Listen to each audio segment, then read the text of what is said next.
Assalamu alaikum dear students. I am Kurutulan Sheikh from Department of Biology. This is my lecture number 2 from chapter homeostasis, page number 38 to 39. Students, as the name of the chapter defined that homeostasis, it is the in maintenance of internal constant internal environment despite of changes in the external environment. So that is actually called as the homeostasis. As you student are familiar with this term homeostasis, and there are 3 types of homeostasis. It mean कि अगर बाहर का environment जो है उसमें अगर water और solute की कंसंट्रेशन वेरिएबल है, वेरी कर रही है, या टेम्परेचर की कंसंट्रेशन वेरी कर रही है, तो डिस्पाइट ऑफ दैट चेंजेस जब आपकी बॉडी इनको मेंटेन कर सकती है, वाटर की कंसंट्रेशन को, सॉल्यूट की कंसंट्रेशन को, टेम्परेचर की कंसंट्रेशन को, that is called the homeostasis. So there are 3 types of homeostasis: osmoregulation, excretion and thermoregulation. Now in this topic we will discuss the third type of homeostasis, that is called the thermoregulation. So what is the thermoregulation? Therm mean heat and regulation mean maintenance. So it is defined as the maintenance of internal temperature within a range that allows cells to function efficiently. ठीक है, तो it mean कि ऐसा temperature जिस पर हमारे cell जो हैं अपनी फंक्शनिंग प्रॉपरली परफॉर्म कर सकते हैं, उस टेम्परेचर को हम क्या कहेंगे? That temperature is called the thermoregulation. That is defined as the thermoregulation. And the body works to balance the amount of heat loss to maintain a stable internal temperature. ठीक है, उसके अलावा हमारे बॉडी में कुछ ऐसे मैकेनिज़म्स हैं जो कि हेल्प करते हैं ताकि अगर हमारी बॉडी में कोई बाहर एक्सटर्नल एनवायरनमेंट में अगर हीट ज़्यादा है और अगर आपका टेम्परेचर जो है आप उसको अपने नॉर्मल टेम्परेचर पर, बॉडी टेम्परेचर को नॉर्मल टेम्परेचर पर या ऑप्टिमम टेम्परेचर पर लेकर आना चाहते हैं, तो हमारी बॉडी के अंदर ऐसे मैकेनिज़म्स हैं that help to remove extra amount of heat from the body to maintain a internal temperature. Okay, what would happen whenever there is a fluctuation in the temperature or the temperature become more colder or warmer? Then it cause the change in the shape of the active site of an enzyme. ठीक है, हमने बात की थी अभी cell की. So cell work in a very constant type of temperature or the constant type of environment in which the temperature should be constant. ठीक है, तो जैसे कि ह्यूमन बॉडी का टेम्परेचर है जो ऑप्टिमम टेम्परेचर है, that is the optimum temperature for enzyme, that is 37 degree Celsius. तो अगर ये टेम्परेचर जो है वो 37 से फ्लक्चुएट करेगा, हाई टेम्प हो जाएगा, 37 डिग्री सेल्सियस से अबव हो जाएगा, that will cause the denaturation of the enzyme. And whenever there is a denaturation of enzyme or the denaturation of active site of enzyme will take place, it cause the decrease in the enzyme catalyzed reaction. So the major effect of the change in the temperature is on the enzyme activity. ठीक है, तो जब हम बात करें कि cell की activity जो है वो सेल कब एक्टिव हैं? जब उनके एंजाइम्स जो हैं वो एक्टिव हैं, that cause the cell to perform their work properly. So Now next is the classification of animal on the basis of response of animal to variation in the environmental temperature. So this type of classification is also called as old classification. ठीक है, तो अब हम देखते हैं कि how animals are classified on the basis of their response to the variation in environmental temperature. So on the basis of that, animals are classified into 2 types. The first one that is called poikilotherms and the second one that is called homeotherms. Okay, the term poikos mean varied and therm mean heat. ठीक है, these organisms are also called as cold-blooded animals. Okay, why they are called cold-blooded animals? Because they have no ability to maintain their internal body temperature. It means their temperature change with the environment. ठीक है, तो ये अपना temperature जो है वो constant नहीं रख सकते, जिसकी वजह से इन्हें क्या कहा जाता है? They are also called as cold blooded animals, because इनकी जो बॉडी है उसमें इतने कुछ ऐसे कोई ऐसा रिस्पॉन्स नहीं है, कोई ऐसे जो हैं वो फैक्टर्स नहीं है that help to maintain their internal temperature. ठीक है, सो पोइकोस मीन वेरिड और therm mean heat. So these cold-blooded animals that include all the non-vertebrates, that mean the insects or some invertebrate animals, some fishes, amphibians and reptiles. ठीक है, इन organisms में capacity नहीं है, they have no ability to maintain their body temperature within a narrow limit. ठीक है। So they will not use their physiological mechanisms like जो physiological mechanism जो है होम्योथर्म यूज़ करते हैं। लेट्स सपोज शिवरिंग हो गई, लेट्स सपोज कंजर्वेशन हो गई, हीट की कंजर्वेशन करना, और वेजोडाइलेशन प्रोसेस है, वेजो कंस्ट्रिक्शन प्रोसेस है। तो इस तरह की प्रोसेसेस ऐसा जिनके अंदर वर्किंग नहीं कर रहे, that's why they can't maintain their body temperature. Okay, on the other hand, the homeotherms, homeo means same and therm mean heat or the temperature. Okay, organisms that have ability to maintain their internal temperature by using physiological mechanisms, they are called as homeotherms. That's why they are also called as warm blooded animals. क्यों इन्हें warm blooded कहा जाता है?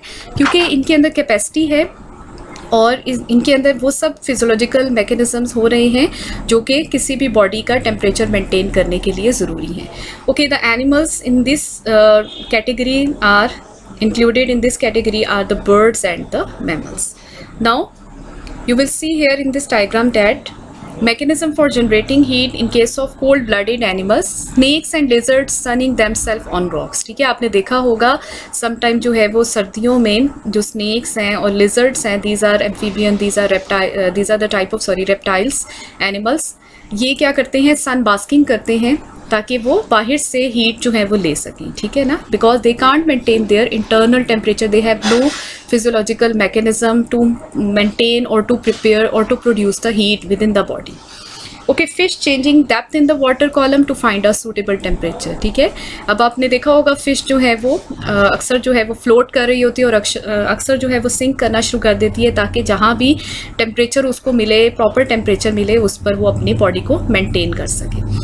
Then come the desert animals. Desert animals like some type of animals, amphibians or some other type of reptile, desert reptiles, they burrow beneath the sand during the day. ठीक है, तो बहुत ज़्यादा जब extreme weather होता है summer days में क्या करते हैं, ये अपने आप को जो है वो मट्टी के अंदर धंसा लेते हैं ताकि वहाँ से जो है अपने आप को प्रिवेंट कर सकें हाई टेम्परेचर से।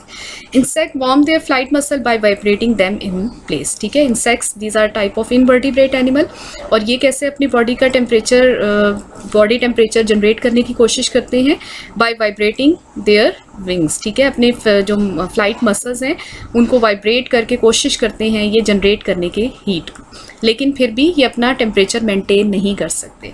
सो when we see that these organisms to some extent have the property to maintain or to make their own heat, on the basis of that we can say that there should be another classification. ठीक है, तो अब जब इस तरह की आप देख रहे हैं, इस तरह की कोई मैकेनिज़म्स हैं, कुछ ऑर्गेनिजम्स में इतनी कैपेसिटी है कि वो अपने तरीके से जो है वो कोशिश करें कि वो अपनी हीट जनरेट कर सकें, तो दे can't maintain their body temperature, अपना टेम्परेचर मेंटेन तो नहीं कर सकते हैं, कांस्टेंट तो नहीं रख सकते, लेकिन उसके बावजूद जो है वो ये क्या करते हैं, ये कुछ जो है मैकेनिज़म्स यूज़ करके कोशिश करते हैं कि वो अपनी बॉडी में हीट जनरेट कर सकें, या कोशिश करते हैं कि अपनी बॉडी को हीट से अवॉइड कर सकें। ठीक है, so now the this is the old classification system, और इसके कुछ ड्रॉबैक्स भी थे।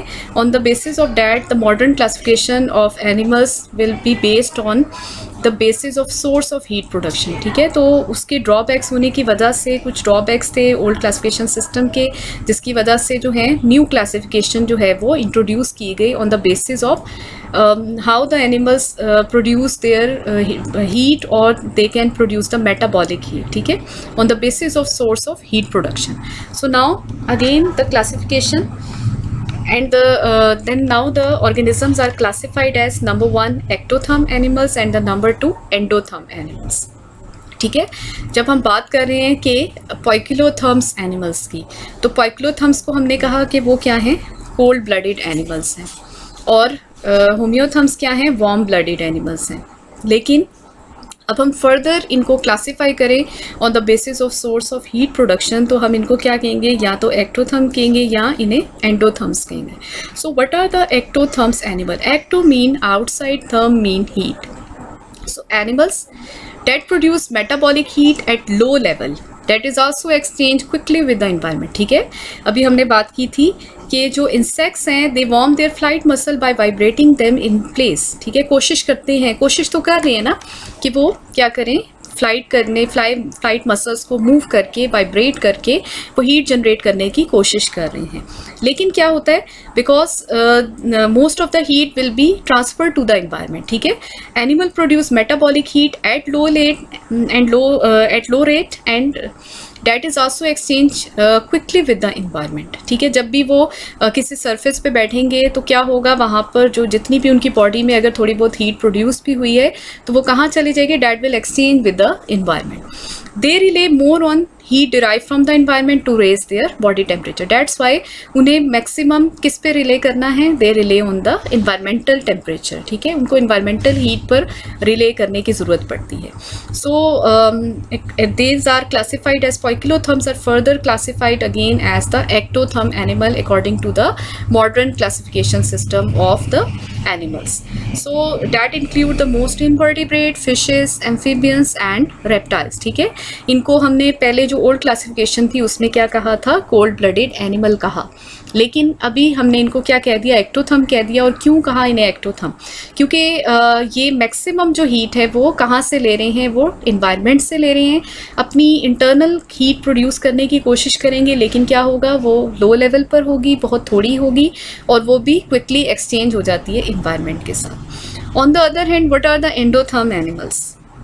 एंडोथर्म्स क्या होते हैं, endo mean inside, therm mean heat. So the organisms that can produce their own heat, ठीक है, वो क्या करेंगे, खुद से अपनी हीट जनरेट कर सकते हैं। They have the physiological mechanisms to produce their own heat, that's why they are called as endotherm animals. इनको अभी हमने ओल्ड क्लासिफिकेशन सिस्टम में क्या कहा था, वार्म ब्लडेड एनिमल्स कहा था।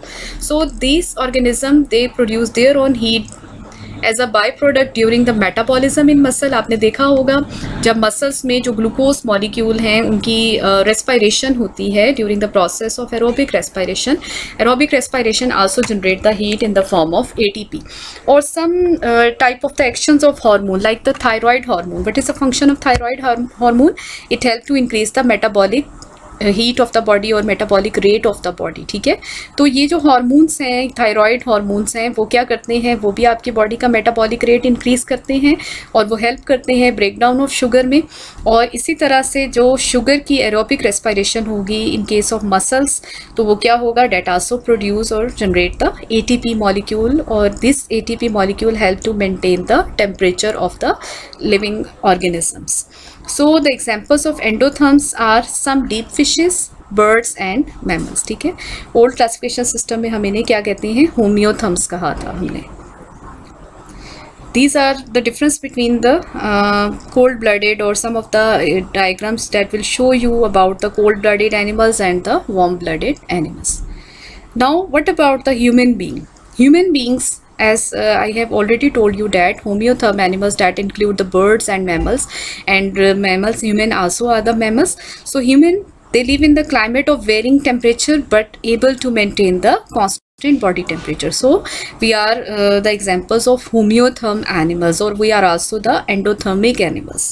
So now we will see that how and human beings, they use their thermoregulatory strategies to maintain their body temperature. Okay, thermoregulatory center in the human body, it is located in the hypothalamus. Hypothalamus, this is the part of the brain and this part of brain, it act like as a thermostat, ठीक है। What is a thermostat? It is a device that help to regulate the temperature. जब भी regulation temperature जो है वो fluctuate करेगा तो उसको दोबारा अपने जो है ओरिजिनल और constant टेम्परेचर पर वापस लाने के लिए जब कोई भी डिवाइस काम कर रहा होता है तो उसको हम क्या कहते हैं, उसको हम थर्मोस्टेट कहते हैं। तो इसी तरह हमारी बॉडी का क्या कौन सा थर्मोस्टेट है, हमारी बॉडी में हाइपोथैलेमस जो है that behave like as a thermostat. Okay, it can detect the temperature of the blood that passes through it. अब hypothalamus with the help of neuron, with the help of sensory neurons, some type of motor neuron, hypothalamus जो है वो ये detect कर सकता है कि temperature कितना है आपके ब्लड का। It can detect the temperature of the blood that passes through it, ठीक है। जब भी आपके हाइपोथैलेमस से ब्लड पास करेगा, आपके ब्रेन से ब्लड पास करेगा, तो क्या होगा, this thermostat can detect the temperature of the blood. If the temperature increases or decreases even slightly, The hypothalamus initiate the corrective response such as sweating or shivering. ठीक है, अगर तो जो blood pass किया hypothalamus से, तो due to presence of some neuronal activity in the hypothalamus, तो ये जो hypothalamus है वो क्या करेगा, अगर वो डिटेक्ट करता है कि टेम्परेचर इंक्रीज हो रहा है, ठीक है, बॉडी का टेम्परेचर, ब्लड का टेम्परेचर राइज कर रहा है, तो वो क्या करेगा, that help to reduce the body temperature by the process of sweating. और अगर ब्लड का टेम्परेचर डिक्रीज हो रहा है तो वो क्या करेगा, वो बॉडी को रिस्पॉन्ड करेगा कि वो अब क्या करे, शिवर करे. ठीक है, तो बॉडी जो है वो जब शिवरिंग करेगी, मसल कॉन्ट्रैक्शन होगी, that generate the heat.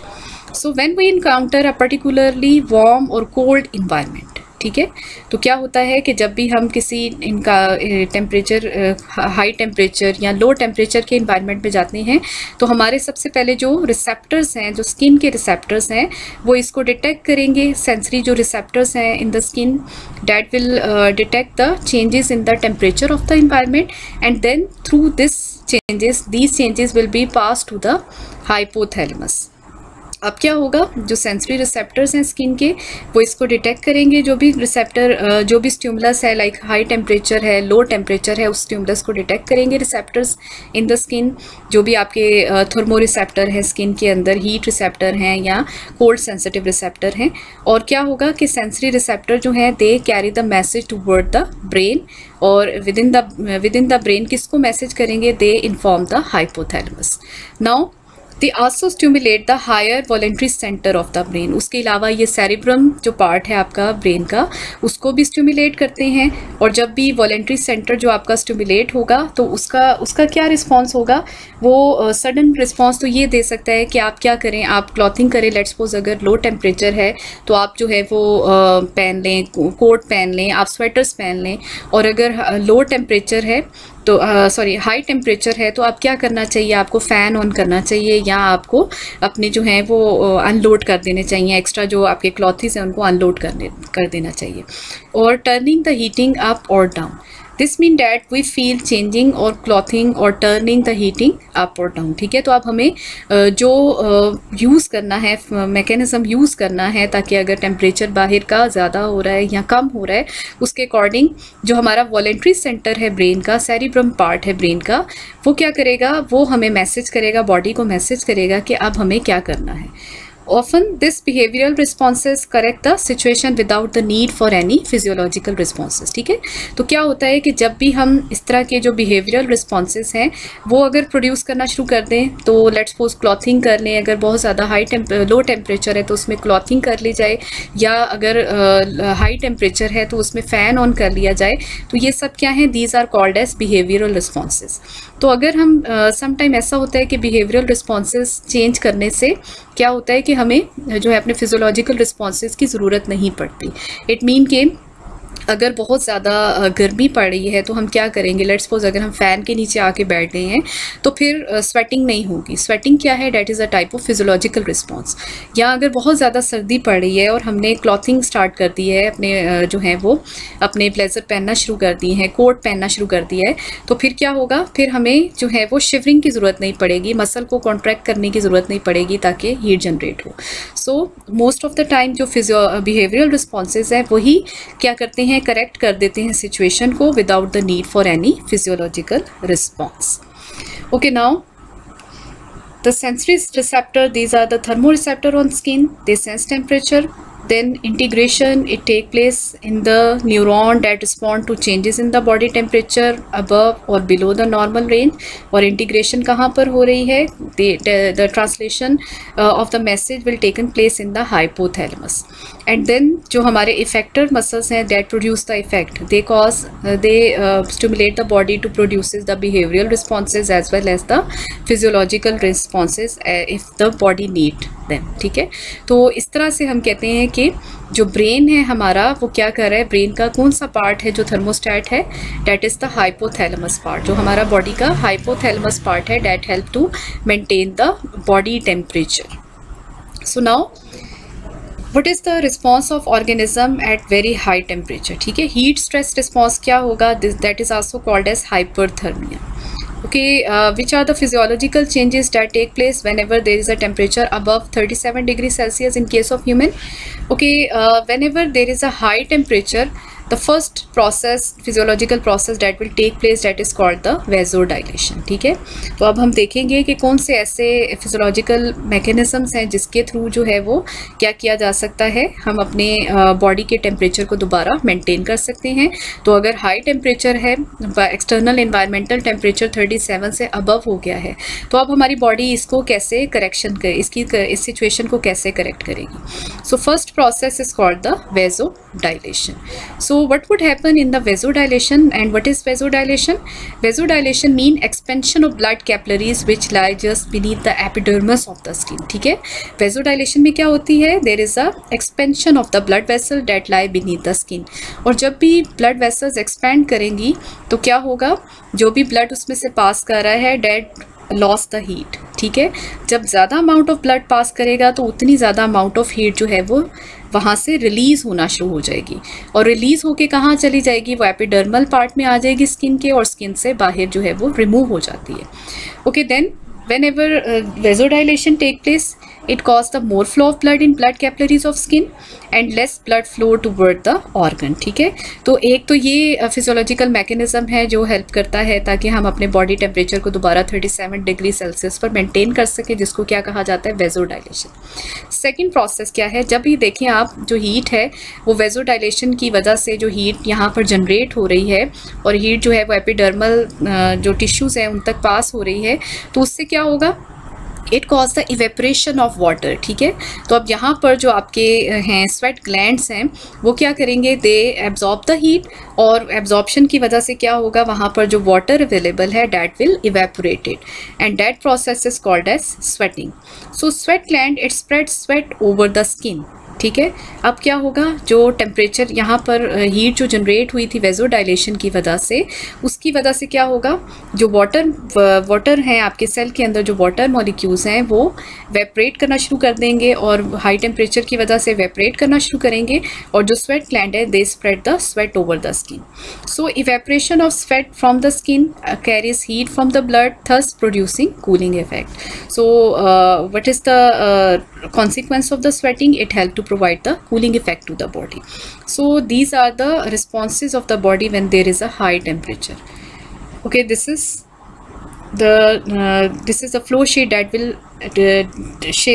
will show you about the heat stress response.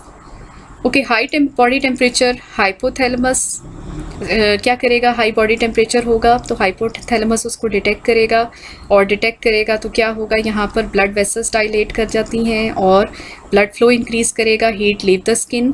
और सेकंड फिजियोलॉजिकल रिस्पॉन्स क्या होगा, स्वेट ग्लैंड जो है वो इंड्यूस करेंगे, स्वेट इवेपोरेशन में हेल्प करेंगे, and now the body temperature drop toward the normal. So this is the simple flow sheet that help to easily understand how these physiological changes help to maintain the temperature when there is a hyperthermia condition. So now cold response. What is the how body can face the cold responses? ठीक है, by with the help of their physiological mechanisms. अब हम देखते हैं कि human body जो है या एनिमल्स जो हैं जिनको हमने एंडोथर्मिक एनिमल्स कहा था, उनका क्या रिस्पॉन्स होगा when there is a very low temperature, जिसको हम कोल्ड रिस्पॉन्स कह रहे हैं। So now in case of when the temperature is low, rate of heat exchange decreases. ठीक है, सबसे पहले तो क्या करना है हमें, लो टेम्परेचर है, अगर बाहर का टेम्परेचर लो है, फ्रॉस्टिंग कंडीशन है, तो उसमें क्या करना है, हमें हीट को, जो रेट ऑफ हीट एक्सचेंज है उसको डिक्रीज़ करना है, ज़्यादा से ज़्यादा कंजर्वेशन होनी चाहिए हीट की। तो अब कंजर्वेशन के लिए कौन सा मैकेनिज्म इंपॉर्टेंट है, that is called as vasoconstriction. Okay, vasoconstriction of blood vessel near the skin. Okay, vasoconstriction of blood vessel near the skin, इससे पहले हमने क्या पढ़ा था, इससे पहले हमने वेजोडाइलेशन पढ़ी थी। So what is vasodilation? Vasodilation में क्या होता है, there is a expansion of the blood vessels.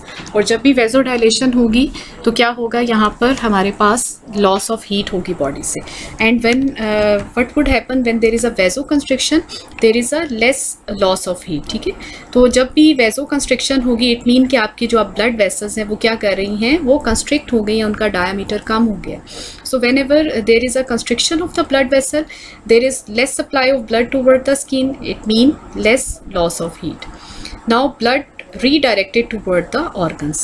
In case of the heat response में हमने क्या देखा था, more blood move toward, in case of the heat stress response there is a more flow of blood in the blood capillaries of skin and the less blood flow toward the organs. But in case of this type of response more blood move toward the organs, ठीक है। तो body की तरफ या skin की तरफ जो है वो हीट का जो है ब्लड की मूवमेंट रिड्यूस हो जाएगी, जबकि ऑर्गन्स की तरफ जो हीट की जो ब्लड की मूवमेंट है वो ज़्यादा होना शुरू हो जाती है। नाउ सेकेंड रिस्पॉन्स क्या होगा बॉडी का, rate of heat production increases, another method is by the muscle contraction, ठीक है। इसको हम शिवरिंग थर्मोजेनेसिस भी कहते हैं। शिवरिंग जनरेट द हीट, आपने देखा होगा अक्सर हम बहुत ज़्यादा जब लो टेम्परेचर होता है तो बॉडी शिवर करती है, कांपना शुरू हो जाती है। तो ये कांपने से क्या होता है, जब आपके मसल कॉन्ट्रैक्ट करते हैं, और जब मसल कॉन्ट्रैक्ट कर रहे हैं तो एक्चुअली क्या हो रहा है, मसल्स के अंदर एरोबिक रेस्पिरेशन हो रही है, और एरोबिक रेस्पिरेशन क्या प्रोवाइड करेगी, आपको प्रोवाइड करेगी ATP energy. So rate of metabolic heat production increases by another method that in case of brown adipose tissues that help to metabolize, ठीक है। कुछ ऑर्गेनिज्म में जैसे कि वेल, आप जानते हैं whale is a type of mammal, तो वेल जो है फिश है, that is not a fish है, that is a type of mammal. तो उसमें क्या होते हैं, एडिपोज टिश्यू हैं, या सिंपली हमारी जो बॉडी है, हमारे बॉडी के अंदर जो फैट सेल्स हैं, इवन उनमें भी क्या है, मैक्सिमम फैटी टिश्यूज़ अवेलेबल हैं।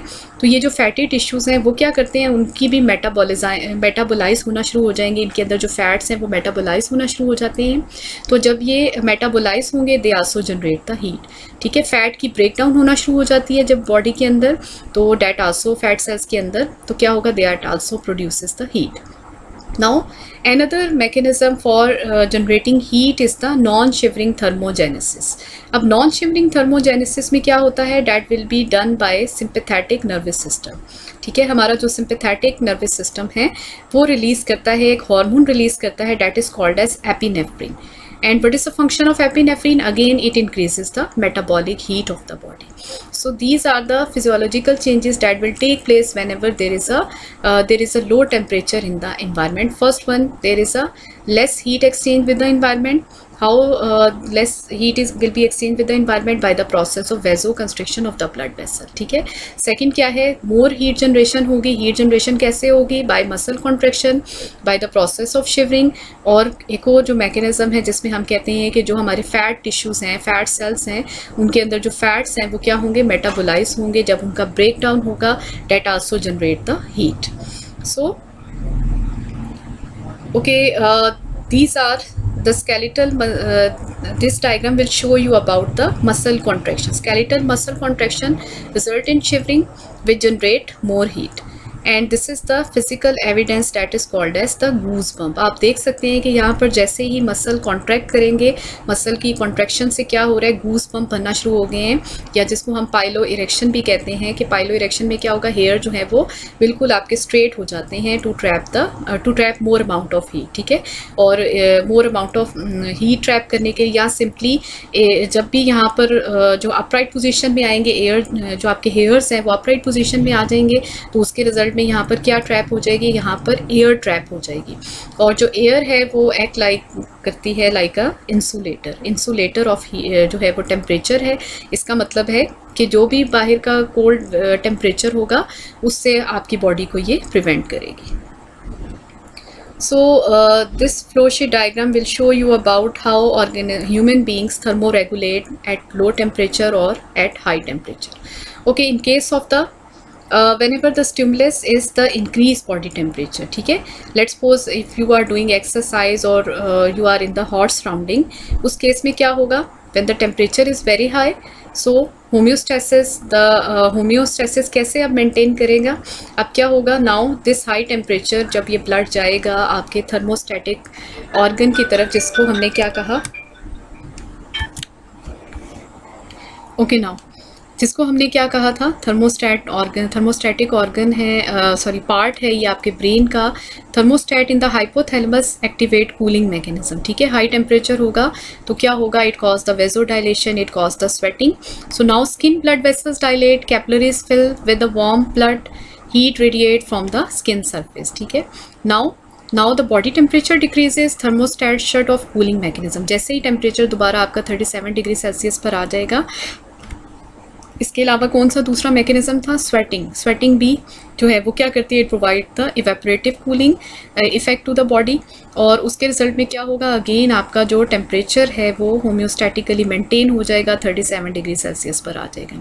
Now in case of the low temperature, ठीक है, अगर तो जो है वो थर्मोस्टैटिक जो पार्ट है ब्रेन का, उसको स्टिमुलस मिल रहा है, there is a decrease body temperature due to cold surrounding, तो उस केस में क्या होता है? Now the skin blood vessels जो है वो कंस्ट्रिक्ट कर जाएंगी, diverting the blood from skin to deeper tissues and reducing heat loss from the skin surface. And the second one जो shivering है, shivering skeletal muscle activation है या contraction है, that also generate more heat. So now body temperature increases, and whenever the temperature increase to the 37 degree Celsius, now thermostat shut off the warming mechanism. So this is all about how human beings perform their thermoregulatory activities. Okay. Physiological thermoregulatory response, this is the summary of the whole topic. That is the whenever the stimulus is the decreased temperature, the blood vessels vasoconstricted. Whenever there is an increase in temperature, there will be vasodilation take place. Okay, then there will be decreased blood flow toward the skin. In case of whenever there is a decreased temperature, there is more decrease in the blood flow towards skin and more blood move toward the organs. But in case of the high temperature, more blood move toward the skin and less blood move toward the organs. Now in case of the low temperature, shivering will take place. There will be no shivering in case of the increased temperature. There is another method that is called the sweating. Then sweat gland decrease production of sweat. आपने देखा होगा कि सर्दियों में हमें पसीना बहुत कम आता है, बहुत आता ही नहीं है वैसे तो, यहाँ बहुत रेयर होगा, ठीक है। लेकिन गर्मियों में क्या है? एक्सेसिव जो है वो स्वेटिंग होती है ताकि हीट जो है वो लॉस हो सके बॉडी से। Okay, now we will move toward the assignment question of today's topic.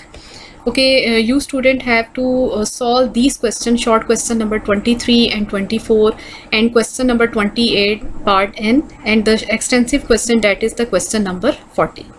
Okay, now students, now this is the time for recapitulation. Okay, what we have studied today. First of all, what is the definition of thermoregulation? It is the maintenance of constant internal environment despite of changes in the external environmental temperature, that is called the thermoregulation.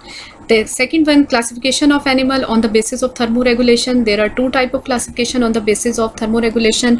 The first one, that is the old classification, and according to old classification system, organisms are classified as the cold-blooded animal or poikilotherms animals or homeothermic or warm-blooded animals. But on the other hand, in case of the new classification system, classified organisms are classified as the ectothermic animals and endothermic animals. Now third one topic that we have discussed today is the thermoregulatory strategies in human beings, ठीक है। तो animals में, humans में जो है वो, mammals में या बर्ड्स में वो कौन सी थर्मोरेगुलेटरी स्ट्रैटेजीज यूज़ होती हैं ताकि वो अपने बॉडी टेम्परेचर को रेगुलेट करें, ये हमने सब कुछ डिस्कस किया। I hope you student will understand today's topic. This is the very easy topic of today's lecture, so please also learn these topic very well. Allah Hafiz. Thank you.